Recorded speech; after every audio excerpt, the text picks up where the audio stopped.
Hello भाइयों, आज हम लोग पढ़ेंगे रिजर्व बैंक ऑफ इंडिया के बारे में। तो इसकी स्थापना 1 अप्रैल 1935 को हुआ था, जो आरबीआई अधिनियम 1934 के तहत कार्यरत है। 1 जनवरी 1949 को आरबीआई का राष्ट्रीयकरण किया गया था। आरबीआई बर्मा, म्यांमार 1947 और पाकिस्तान का 1948 तक राष्ट्रीयकृत बैंक के रूप में कार्य भी किया है। आरबीआई का पुराना नाम प्राइवेट ज्वाइंट स्टॉक कंपनी है, जो कलकत्ता के 1935 में कलकत्ता में स्थापित किया गया था। इसका मुख्यालय मुंबई में है, जो 1937 से अब तक मुंबई में ही है। आरबीआई की स्थापना अंग हिल्टन कमीशन या रॉयल कमीशन के सिफारिश पर किया गया था। आरबीआई 21 सदस्यों वाला निकाय है। ऑफिशियल डायरेक्टर इसके 5 होते हैं। 21 सदस्य हैं, उसमें से 2 तरह के सदस्य उसमें नियुक्त होते हैं। पहला ऑफिशियल डायरेक्टर और दूसरा non official director. Official director की संख्या 5 है और नॉन ऑफिशियल डायरेक्टर की संख्या 16 है।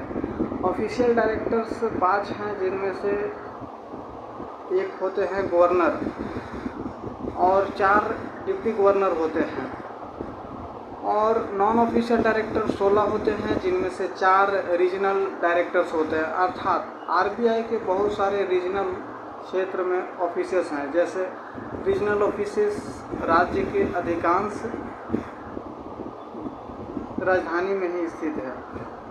जैसे बिहार के पटना में आरबीआई का गांधी मैदान के बगल में स्थित है एक मुख्यालय, और उसमें 4 रीजनल डायरेक्टर के अलावा 2 वित्त मंत्रालय के 2 सदस्य होते हैं और 10 अन्य निदेशक होते हैं।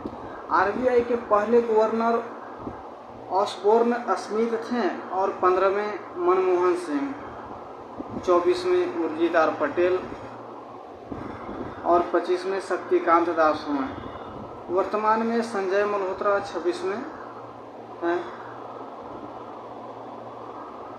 गवर्नर का कार्यकाल 3 साल या 65 साल हो सकता है। 3 साल अर्थात जो पहले पूरा कर सके, ठीक है। इसे 3 साल से बढ़ाकर 5 साल तक किया जा सकता है, जो कि शक्तिकांत दास के समय में देखा गया था। तो आज के लिए इतना ही। अब हम लोग आगे देखेंगे आरबीआई के कार्य।